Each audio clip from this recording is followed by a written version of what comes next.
Abra comigo em Atos 2. Para você que não sabe, a Igreja United ela tem 11 anos e ela foi instituída no Brasil por um casal de apóstolos americanos, os apóstolos Joshua e Hannah Adams. E há 3 anos o pastor Lucas e a pastora Mariana, num passo de fé, numa implementaram a primeira Igreja United em São Paulo, que hoje é o nosso campo de Bela Vista. E há aproximadamente 2 semanas, hoje oficialmente é o nosso segundo culto do nosso segundo campus, da nossa segunda cidade, que é São Paulo. Então, se você não sabe, se ninguém te avisou, você está fazendo história aqui hoje com o segundo culto. Sim. E mais ainda, é um prazer te receber. Por favor, não vá embora sem antes dar um abraço em pelo menos 15 pessoas. E tem 15 pessoas, viu? Não se preocupe. E semana passada o pastor Lucas iniciou uma série que nós chamamos de Fundacional, porque nós iremos trabalhar 14 marcas principais de uma igreja.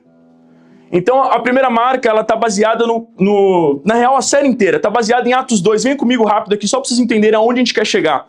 Atos 2, nós iremos do 42, o começo da igreja primitiva, e nós iremos trabalhar as 14 marcas que nós encontramos nesse texto. A primeira é, perseveram na doutrina dos apóstolos. Pode parar aí. Semana passada, o pastor Lucas firmou no nosso coração como igreja que nós somos uma igreja bíblica, que persevera nos ensinos dos apóstolos. E hoje, eu estou com a honra de falar para vocês a parte B desse versículo. E na comunhão. Então a gente vai falar de coinonia. Comunhão. Quem está do teu lado importa muito. E é isso que a gente vai construir hoje. E pegando isso, vem comigo em Efésios 4. Vamos tratar de uma igreja, o qual o apóstolo Paulo gasta um tempo introduzindo sobre o que é comunhão. Abre comigo em Efésios 4, pode deixar aberto, nós iremos trabalhar do 1 ao 6. Abriu? Amém, irmão? Amém. Amém.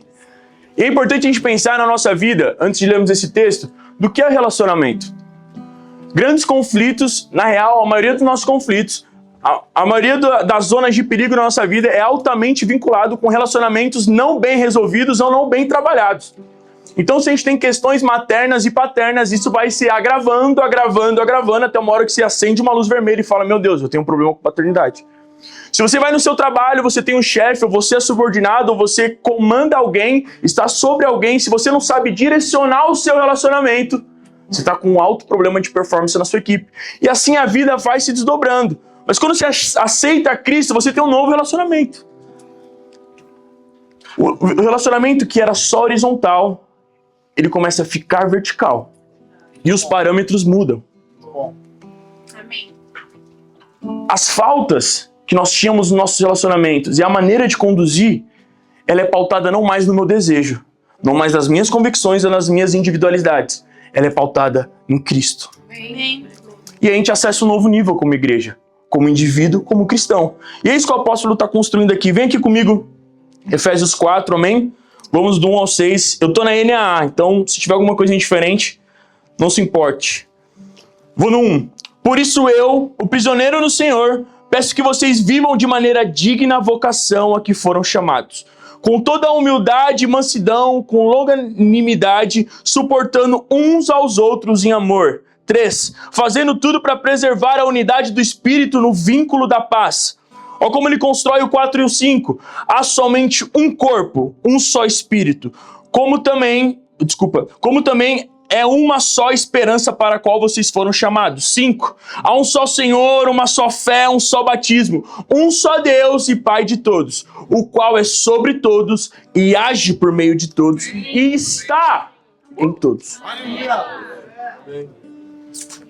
Então, hoje, meu irmão, eu e você, nós seremos confrontados a expor nosso coração. Há uma cura que não vem de um microfone, mas uma cura que vem da palavra. E vamos começar já o texto, trabalhando o que o apóstolo Paulo está falando e para quem ele fala. A igreja de Éfeso é uma igreja um tanto delicada, principalmente pela cidade que ela está. A gente tem que ler entendendo o que está sendo dito. E a igreja de Efésios, na cidade de Éfeso, é a capital da Ásia Menor. É uma cidade muito, mas muito importante. Gabriel, por que você está falando isso? Porque vai fazer sentido para onde a gente vai construir. É um lugar muito importante. Por quê? Porque sendo a capital, ela é uma cidade portuária e ela tem uma rota terrestre que liga todo o Ocidente ao Oriente. Então, dentro dessa cidade passavam diversos povos. Como você for agora em Nova York, como você for agora na Paulista, em Paris, se você for no aeroporto de Guarulhos, você vai perceber o quanto de povos diferentes existem. E assim era a cidade de Éfeso. Engana-se quem acha que era só um vilarejo, é uma cidade de 200 a 250 mil habitantes. Uma cidade sólida para o contexto. E se a gente for fazer um paralelo de onde nós vivemos, faz muito sentido. Porque é uma cidade com uma pluralidade social, cultural, econômica, uma desigualdade já expressiva. Então essa cidade, essa igreja, tem muitas coisas parecidas com a gente hoje. E não só isso, a igreja de Éfeso depois é conduzida por João. Depois João, ali em Apocalipse, transcrevendo aquilo que Cristo quer, escreve a igreja de Éfeso, uma igreja muito importante, muito importante, desculpa. E dentro disso, eu chutei o microfone, Lucas. Desculpa, você que está ouvindo aí depois, perdão. Mas dentro disso, o apóstolo Paulo, vendo a instrução para essa igreja e vendo a pluralidade social, ele fala assim, eu preciso escrever uma carta, porque essa igreja eles já conhecem a Cristo, mas eles não podem se esquecer de algumas coisas. E aí Paulo começa a escrever a carta de Efésios. Se você for na construção, fique tranquilo. Ele começa a falar das bênçãos espirituais, ele faz uma oração, e aí ele fala de uma coisa que é muito importante para o entendimento da carta. Ele fala da graça sobre o pecado. Ó, igreja de Éfeso, os seus pecados foram perdoados por Cristo. Há uma graça, há um acesso novo para a vida de vocês. Não se preocupe com Grécia, com Roma, com o Império, com o futuro. A graça de Deus irá suprir todas as coisas. E no versículo 1 ainda, Paulo instrui sobre o Espírito Santo. Efésios 1, 13 e 14, ele fala assim, ó, Jesus Cristo subiu aos céus, mas deixou como penhora. Quem é do ramo jurídico, ou quem lembra disso, penhora. Antigamente você tinha um ouro, você ia no banco, né? Você tinha uma dívida, você fala assim, ó, tô deixando o ouro aqui, e se eu não conseguir quitar a minha dívida, o ouro é seu. Então é uma quitação de dívida. Paulo está falando assim, ó, Jesus subiu, mas ele deixou como quitação de dívida que ele vai voltar o Espírito Santo. E o Espírito Santo irá apontar pela esperança que o Filho irá voltar. Então Paulo está construindo uma igreja falando assim, ó, a graça basta a vocês. O Espírito Santo está com vocês, ele é a penhora. Nele Jesus deixou para que você se relacione. E aí, a partir do 4, ele vai virar a chave. E vocês já entenderam quem vocês são, individualmente. E agora está na hora de vocês entenderem quem vocês são como igreja. E aí ele começa o 4, o 5 e finaliza a carta de Efésios com a tão conhecida armadura. Mas a armadura é o final de uma igreja que já sabe quem ela é. E nessa manhã eu tenho certeza que o Espírito Santo quer que nós possamos cravar nos nossos corações quem nós somos como igreja. Amém. Mesmo no segundo culto, começou uma nova fase. Estacas estão sendo plantadas. Então, irmão, abra teu coração, porque Jesus quer falar essa manhã. E ele já está falando. Muito bom. Paulo começa aqui, Efésios 4:1, vem aqui comigo. Por isso, então ele já está, não precisa nem no grego, pode vir no português, ele já está trazendo uma quebra. Desde então, por isso, dessa forma, diante disso, ele já está quebrando o texto, falando, ó, a partir daquilo que eu já expus, eu vou começar uma nova coisa. Eu, prisioneiro do Senhor, peço que vocês vivam de maneira digna da vocação a que foram chamados. Qual é a maneira digna? E qual é a vocação? Paulo traz a maneira digna, pode deixar aberto, em Efésios 2, a partir do 19, ele traz uma nova característica para aqueles que já entenderam quem são. Assim, vocês não são mais estrangeiros e peregrinos, mas concidadãos dos santos e membros da família de Deus, edificados sobre o fundamento dos apóstolos e profetas, sendo ele mesmo Cristo a pedra angular. Nele, todo edifício bem ajustado cresce para ser um santuário dedicado ao Senhor. É isso que você é, um santuário dedicado ao Senhor. Paulo está falando, você que está aí, me ouvindo ou me lendo, recorda-se que você foi feito para ser um santuário do Senhor. Entendido isso, entendido quem você é, a gente consegue progredir em algumas coisas. Volte aqui comigo no texto. Que vocês vivam de maneira digna a vocação a que foram chamados. Opa, já sei que eu sou um santuário do Senhor. não sou mais peregrino e estrangeiro, faço parte de um corpo de Deus. Agora vão ser entregues ferramentas, com toda a humildade, mansidão e longanimidade, suportando uns aos outros em amor. Aí começou a ficar difícil. Enquanto ser um santuário do Senhor estava bom, né? Agora, humildade, mansidão, suportar, paciência, ficou um pouco delicado. Historicamente, desde quando Lutero, em 1500, na real um pouquinho antes, quando os reformadores começam a ascender, na real na Inglaterra e na Holanda, e depois vem John Knox, vem Lutero, e a igreja se levanta e começa a abrir uma nova porção de graça e de conhecimento. A Bíblia está liberada para todos, não só os ricos e de grande conhecimento, e não só mais poder da igreja, mas agora o povo de Deus tem acesso à Bíblia. O mundo responde a isso. A arte responde a isso. Não sei se você olhou para o lado. Mas a figura do homem começa a ser valorizado ainda mais do que a figura de Deus. Afinal, são 1500 anos onde o clero e o Estado, então o Estado e a igreja, andavam-se juntos. E o mundo precisa responder isso. E o mundo começa. Iluminismo. Coisas maravilhosas.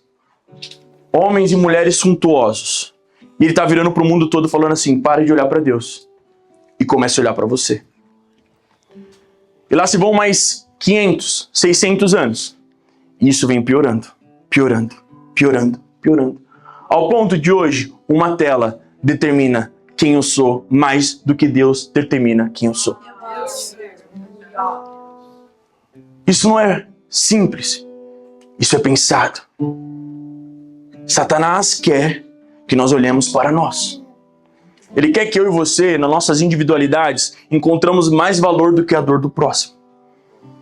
E Paulo, percebendo isso, porque Éfeso, eu não falei, mas Éfeso tem um templo, que tem até hoje, tá? Se você for na Turquia, onde é Éfeso hoje, o templo da deusa Diana, são 20 mil pessoas sentadas, eu acho, se eu não me engano. E tem até hoje. Ali é um culto a uma deusa. E Paulo, percebendo isso, percebendo que a igreja está olhando para si, ele fala assim, eu preciso instruir os meus queridos irmãos com ferramentas para que eles possam, dentro de si, serem lapidados para conseguir enxergar o próximo. Irmão, não é natural que você se importe com quem está do seu lado. Não é natural. O nosso natural é olharmos para nós mesmos. Não é? Sim. Meu irmão, você está em São Paulo. Se alguém está do lado errado da escada...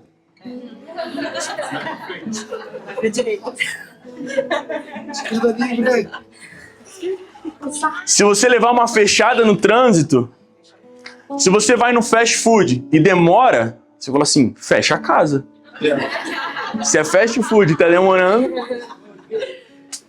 Meu irmão, a gente não foi feito, na real a gente foi, mas no meio desse caminho, na nossa natureza pecaminosa, eu e você, nós paramos de querer entender o próximo. Não é que nós não entendemos, nós até temos no fundo compaixão, mas nós não queremos nos render à compaixão. A olhar para a dor, a entender, a escutar e falar assim, meu Deus, eu não faria assim, mas eu respeito porque eu amo. E nisso Paulo começa a colocar aqui pilares que são edificadores, ferro afiando ferro na vida de um cristão. Um cristão não pode seguir sem que esses 4 pilares sejam cravejados no seu peito. Volte aqui comigo no texto. Vocês estão aí? Sim. Prega. Ele começa com toda humildade. Pode parar aí. Humildade. Palavra que nós cristãos queremos fugir a todo tempo. Não é? Você é humilde. Não fala isso. Eu não sou humilde. Sendo que humildade é o pilar de um cristão. A boa vida, a vida sóbria, não só financeira, tá? Mas o ego, o caráter, o olhar, isso é cristão. Jesus nunca proibiu ninguém de ganhar dinheiro, ou de prosperar, ou de ter cargos, ou de ser alguém relevante. Jesus só falou assim, tenha tudo isso, mas esconda o teu coração com humildade. Amém. Amém. Dinheiro nunca foi o problema. Cargos nunca foram o problema. Paulo, um dos maiores cargos, Jesus na hora que quis falou, chega, agora você é meu. Nunca foi o problema. O problema sempre foi o coração. Muito bom. Muito bom. Jesus fala assim, se a gente quer ser uma igreja que olha para o lado e se ama e consegue andar junto, nós temos que entender a humildade. Seguido disso, vem a mansidão. Isso para os homens é difícil. Porque isso para os homens é visto como um lugar de fraqueza, não é? Homem, você é manso, você já fica, não é legal isso. Não, eu tenho virilidade, eu sou homem, eu sou de jiu-jitsu.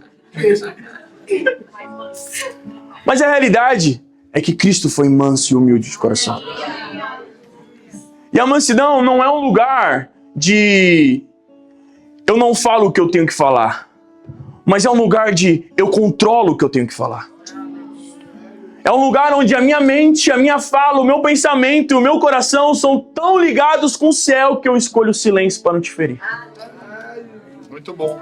Esse lugar é um lugar de muita maturidade, bem maior que uma briga. Aquele lugar, eu vou fazer 3 anos de casamento, que você começa a construir, que você fala assim, cara, eu amo tanto essa pessoa que não vale a pena discutir. Eu não quero discutir, eu escolho um lugar de mansidão. Mansidão não é ficar em cima do muro. Mansidão não é eu não quero ter opinião. Mansidão é eu escolho ter total controle sobre aquilo que eu penso, falo e externo para as pessoas. Amém. Amém. E Paulo está falando assim, cuidado com a mansidão. Isso é um pilar muito importante. Mansidão não é omissão. Não é ser omisso. Eu não fico quieto para resolver o problema. Mas eu sei quando falar para resolver o problema. Muito bom. Eu sei a maneira de falar para corrigir o problema. Eu sei tão fortemente que eu sou um santuário de Deus que eu não preciso me afirmar em você.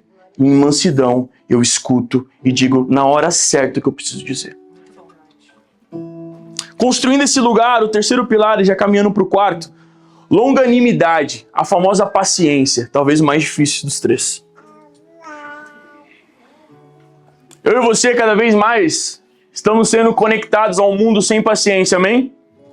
15 segundos de propaganda hoje já não faz mais tanto sentido. Um vídeo de 30, 50, 60 minutos eu não quero mais assistir.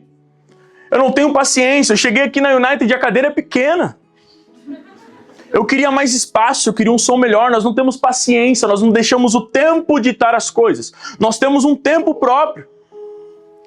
Nós queremos agora, não é amanhã, nem ontem, é agora. E a paciência é justamente o contrário. A paciência cristã é olhar e ver pessoas que podem ter te ferido dentro da igreja e falar assim, eu não vou te ferir, eu vou ser paciente, eu vou te perdoar no tempo oportuno. Eu escolho não acelerar na hora que não é para acelerar. Eu escolho a calmaria. Eu escolho ser paciente como o meu Senhor foi. Eu escolho ser paciente. Paciência ainda é uma escolha, não é natural. É uma escolha. Paulo está construindo, seja humilde. Tenha total controle sobre você em mansidão. E seja paciente com quem está do seu lado. Muito bom. Paciente, meu irmão. Paciente. Muitos irmãos dessa casa são pacientes comigo. Estendem paciência. E de algum lugar muito doido, eu não sei como eu e você, nós deixamos que isso fosse um pilar destruído dentro da casa de Deus. Se alguém tivesse algum erro técnico, ou se alguém fizesse alguma coisa que me ferisse, automaticamente eu já queria ferir ele de volta. E não um lugar de paciência, de falar, irmão, vem cá. Hudson, vem cá, senta aqui comigo, irmão, eu não gostei. Eu te amo tanto que eu escolho ser paciente na minha resposta. Eu não preciso te ferir, eu não preciso falar nada, só sente comigo aqui. E de um certo tempo, eu não sei o que aconteceu, a igreja virou um lugar de tanta cobrança, e que a paciência, que é um dos pilares do amor, não é? Quando você casa, quando você tem um relacionamento com os seus pais, com os seus filhos, você sabe que a paciência é um lugar muito sagrado da tua casa. É muito sagrado, seu filho tem tempos para dar resposta, uma gestação tem tempos para que um bebê cresça, um casamento tem tempos para que amadureça, ministerialmente tem tempo para que você cresça espiritualmente, tudo tem um tempo. E quem governa o tempo? Deus. Então por que nós não temos paciência? A paciência, ela é tão perigosa porque é uma concepção de falta de entendimento da soberania de Deus. Deus, eu sei que o Senhor tem tempo, mas o meu tempo é melhor que o seu tempo. Deus, eu prefiro que seja agora. Eu sei que o Senhor está planejando, que vai ter um bom futuro, mas o bom futuro podia ser agora. É como se você olhasse para Deus e falasse assim, Jesus, obrigado por morrer por uma cruz, mas eu sei o tempo certo da minha vida. Paulo está olhando e fala, não esqueça de ser paciente. Não esqueça quem comanda o tempo. Quem é o começo, meio e fim de todas as coisas. Que nele é constituído. Ele é o começo. E nele nós temos redenção. Não se esqueça que o melhor de Deus já veio e habitou entre nós e ressuscitou no terceiro dia. Não acelere o que não precisa ser acelerado, mas viva o tempo que Deus determinou para você como igreja. E o quarto pilar é justamente o que vem a prática da paciência, que é suportar. Quanto tempo? Todo tempo. Todo tempo. Cuidado. Hoje eu tô.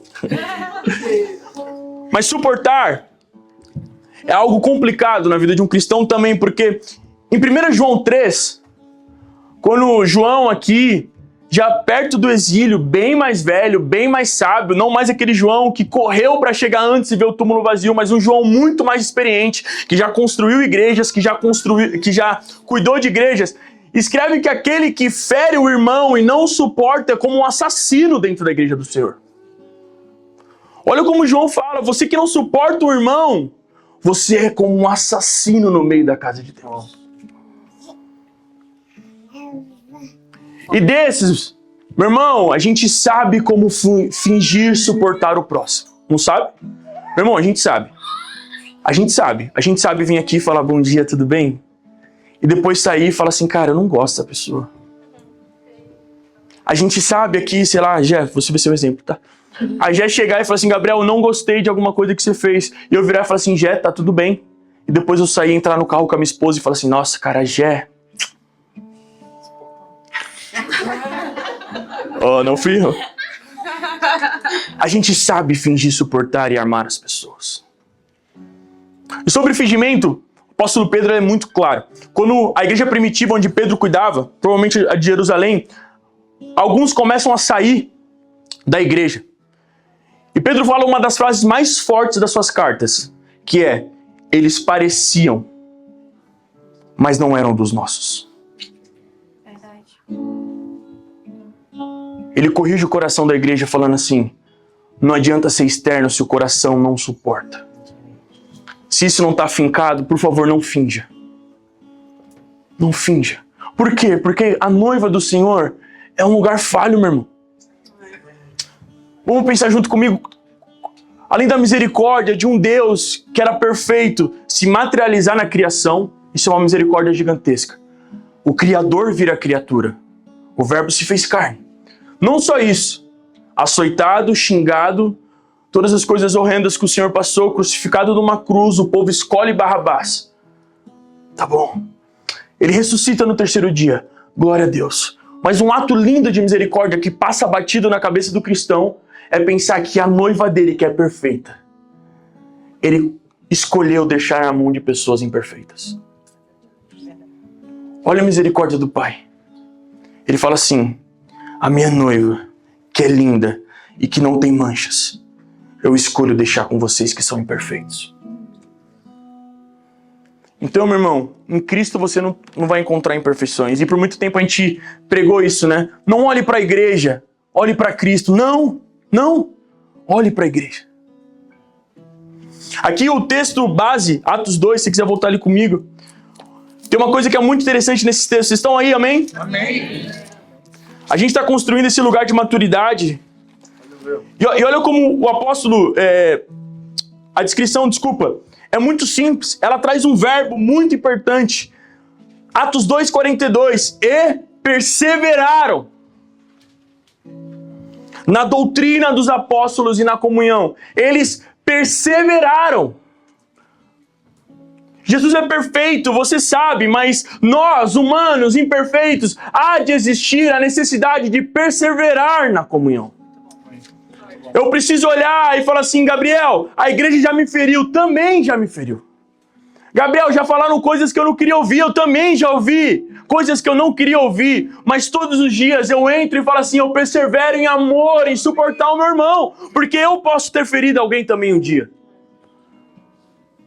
A condição de comunhão é a perseverança, irmão. Amém. Pensa bem, olha a pluralidade de pessoas que nós estamos aqui, como na igreja de Efésios. Pessoas de diversas culturas, histórias, traumas, modos de fazer, modos de falar, e todo mundo é reunido por um mesmo bem, Cristo Jesus. E aí, de uma forma muito doida, eu e você, nós preferimos olhar para nossas individualidades do que olharmos para Cristo. De uma forma muito egoísta, eu e você, nós olhamos assim, não, eu fiquei ofendido, eu não vou perseverar. Não, é o contrário. Se eu conheço a Cristo e entendo o débito que eu tenho com Cristo, como assim? Ele morreu sem que eu merecesse. Ele não precisava, mas fez. Então agora, dentro da igreja, eu não preciso, mas eu faço, eu perdoo, eu viro a próxima página e eu persevero na comunhão. Eu persevero em andar junto. Chega de um tempo de não ter raízes e aliança. Pastor Adson trouxe aqui uma palavra de lealdade e fidelidade. Meu irmão, eu quero chorar com você, eu quero sorrir com você e eu quero perseverar junto com você. Isso é igreja. Se você nunca viveu isso, então você está no lugar certo, porque aqui você vai viver bastante. É verdade. E olha como Paulo continua construindo. Vamos aqui para mim. Vocês estão aí mesmo, gente? Amém? Amém. No 3. Efésios 4:3. Fazendo tudo para preservar a unidade do Espírito no vínculo da paz. Aleluia. Olha como Paulo e o autor aqui, ele quer saltar ao nosso coração o nível de esforço que preservar exige. Fazendo tudo para preservar. Eu não ando meio passo. Eu faço tudo para preservar. Muito bom. Eu não fujo. Eu faço tudo para preservar. Mas, Gabriel, você não sabe o que eu passei. Meu irmão, você também não sabe o que eu passei. Então a gente está no 0-0. Mas o fato é que Jesus quer derramar cura. Sim. Sim. Aleluia. Hoje é um dia de cura, meu irmão. Conta toda a dor que uma instituição pode ter te causado. E hoje a gente vai aprender e vai construir perseverança na nossa comunhão. Gabriel, é fácil? Não. Não está escrito que é fácil. Na real, se você ouvir alguma coisa do evangelho que seja fácil, fuja. Porque o evangelho é cruz. O evangelho é dia após dia. Eu acordo e falo assim, eu sou imperfeito. Eu preciso que alguém perfeito toque em mim. Cristo e Espírito Santo toque em mim essa manhã. E todos os dias a gente se renova. E por que na igreja seria diferente? E por que a gente entra na igreja e espera uma perfeição que não tem que vir da igreja, mas tem que vir de Cristo? Irmão, eu não espero perfeição de você. Eu espero aliança e perseverança na nossa comunhão. Amém. Perfeição eu espero de Cristo. Agora eu, meu irmão, você quer saber quantos erros eu tenho? Pergunta para minha esposa. Ela pode falar. Mas todo dia, como num casamento, como num relacionamento, e como na vida de Cristo, eu escolho andar com você. Eu escolho me aliançar com você. Tava falando com o irmão aqui da igreja que eu falei, cara, se fosse fora da igreja, eu não seria o seu amigo. Nós somos muito diferentes. Mas de uma certa forma, o texto nos apresenta uma coisa que nos une. Volte aqui comigo. Fazendo tudo para preservar a unidade do Espírito. Opa, algo que está dentro de você está dentro de mim também. Há um elo que nos conecta. O Espírito que está em você é o mesmo que está em mim. Somos família porque somos filhos do mesmo Pai. Então eu me importo com você. Porque o Espírito e o Jesus que eu creio está sobre você e está sobre mim. Então a nossa função não é mais o nosso desejo, como a gente começou essa pregação. Mas a nossa função agora é fazer Cristo conhecido juntos. Muito bom, muito bom. Muito bom. Então eu construo o lugar, não do que eu quero, mas do que o Espírito conduz a gente. Meu irmão, não é simples. Gálatas 2 apresenta Paulo literalmente muito fora de uma compostura de um apóstolo com Pedro. 2 homens gigantescos da história da igreja. Mas que ali tiveram um conflito. mas que depois viraram a página e constituíram a igreja como um dos 3 principais pilares da igreja primitiva. Paulo e Pedro, com diferenças, mas com o mesmo ideal, Cristo. Aleluia. E por essas diferenças eu persevero com todos vocês. Tá fazendo sentido, meu irmão? Vem comigo de novo no 3 e no 4 para a gente construir. 3, fazendo tudo para preservar a unidade do Espírito no vínculo da paz. 4, há somente um corpo e um só Espírito, como também é uma só esperança a qual vocês foram chamados. Há um só corpo e um só Espírito. Meu irmão, uma coisa que eu posso te falar é que você nunca vai saber quando você vai estar aqui na frente. Mas o fato é que vai chegar uma hora que isso aqui vai mudar. E eu vou estar sentado aí, e você vai estar aqui falando. Hoje eu lidero um X departamento, mas aqui 2, 3 anos, você vai liderar um X departamento. E a igreja do Senhor, ela é cítrica. Não existe um semideus. É Cristo, embaixo, todo mundo igual. Então, meu irmão, quando o Paulo está escrevendo aqui, ele está dizendo, meu irmão, é um só corpo. As funções hoje podem ser diferentes, mas nós somos um corpo. Amém. Nós somos um corpo, meu irmão. Não existe alguém superior do corpo. É o corpo e a cabeça que é Cristo. E no corpo você vai fazer funções diferentes. Hoje pode ser a primeira vez que você está aqui. Eu falei que estava fazendo história. Porque aqui 3, 4, 5, 10 anos você vai olhar e falar assim, meu Deus, eu entrei lá e eu ouvi uma pregação sobre corpo. E passaram-se 5 anos e hoje eu estou congregando, eu estou casada, meus filhos estão aqui. E eu construí uma comunhão com a igreja porque eu entendi que é um só corpo. Amém. Amém. Aleluia. Paulo está falando isso porque depois ele vai entregar a igreja de Efésios para Timóteo. Fala assim, ó, já se prepara que vai vir um menino mais novo aí que vai dar conta do recado. É um só corpo, meu irmão. É um só corpo e pela graça de Deus e misericórdia nós somos uma igreja saudável. Não existe uma hierarquia, não existe um semideus aqui. É Cristo e nós prostramos diante do pé dele, meu irmão. Isso eu posso te garantir com toda certeza. É Cristo e nada mais aqui, meu irmão. É isso. Então o entendimento de corpo ele é muito saudável. Nós já entendemos que nós temos que ter humildade, amém? Entendemos que nós temos que ter mansidão, paciência, suportar uns aos outros, porque na nossa característica, há um novo formato, nós não somos mais estrangeiros, mas somos santuários de Deus. E agora, como corpo, o que a gente faz? Porque a pregação ela é bonita, não é? Você está emocionado aqui junto comigo, já pegou seu celular, já está ligando para a pessoa, falou, me perdoa. Mas a prática, meu irmão, é isso que Paulo quer bater no final justamente dessa perícope. Ele está falando aqui, ó, 4. Há somente um corpo, um só espírito, como também só a esperança para a qual vocês foram chamados. E aí ele traz de novo o norte. Há um só Senhor, uma só fé e um só batismo. E ele faz isso de propósito. Pensando no contexto de cidade, vamos num só Senhor. Éfeso, uma igreja plural, amém? A gente já conversou sobre isso hoje. Entendendo que a pluralidade de deuses, de religião, de todo o contexto religioso da época, Paulo está cravando mais uma vez contra os falsos profetas e toda uma cultura que está indo contra o cristianismo. Apesar que ele está preso escrevendo essa carta justamente por conta disso. Ele está escrevendo gentios, judeus, pretos e brancos, ricos ou pobres. Se vocês aceitarem Cristo, há um só Senhor.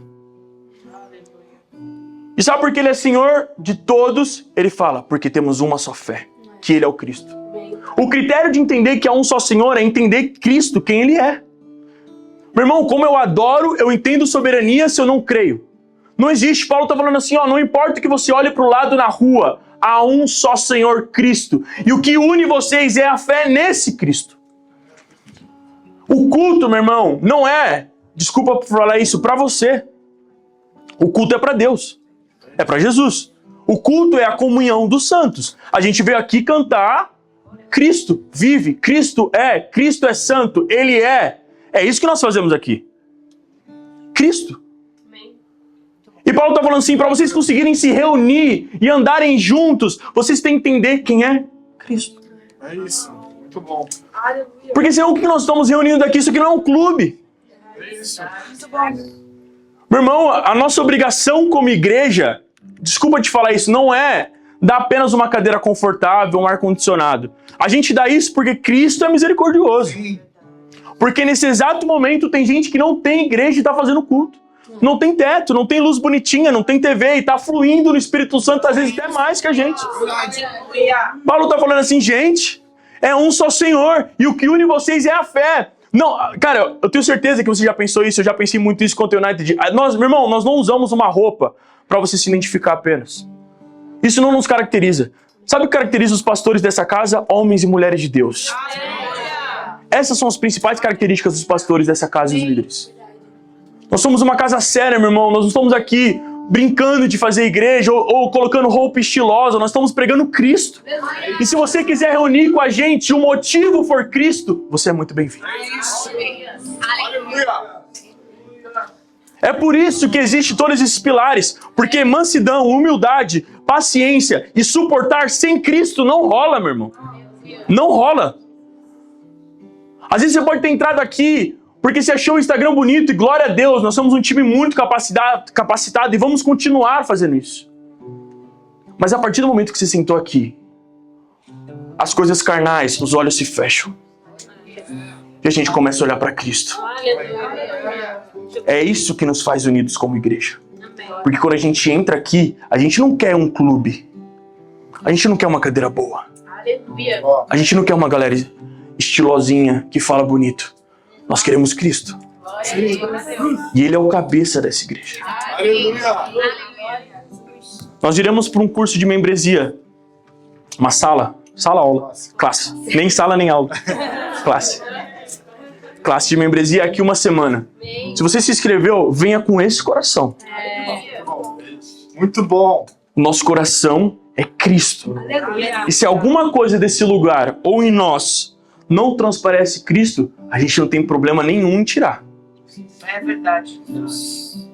O que nos reúne aqui é Cristo, meu irmão. Sabe por quê?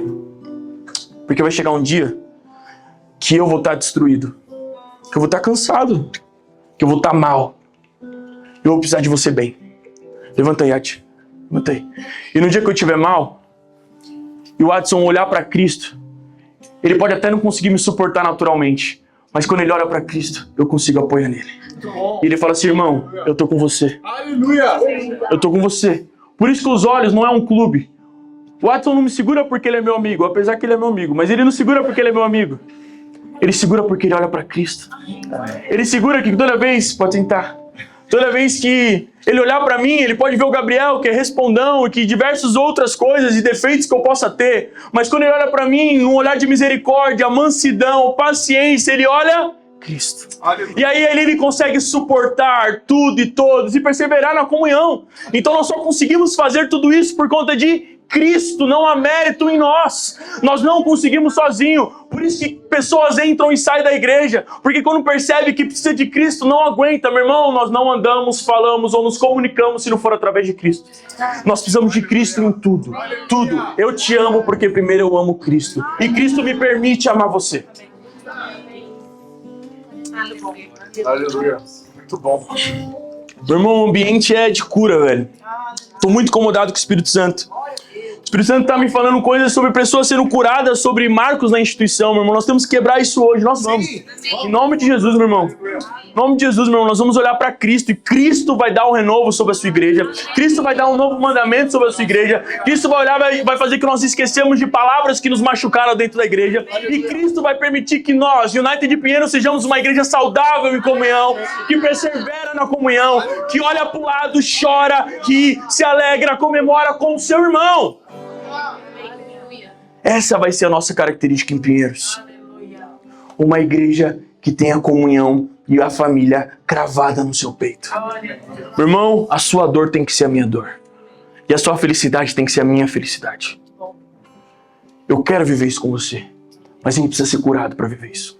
Nós precisamos ser curados para viver isso. E quando ele fala aqui um só batismo, e por que ele poderia ter falado uma só ceia, não? Talvez a ceia seja o maior ato de comunhão da igreja. Mas Paulo escolhe o batismo, não a ceia. Já estou caminhando para o final. Em paz, prega. Cuidado que hoje eu estou avivado.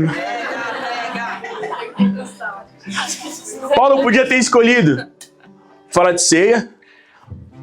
Paulo poderia ter escolhido falar de mesa. Mas Paulo escolhe o batismo. Porque há uma construção de entender quem é o Senhor, de crer que Ele é o Senhor.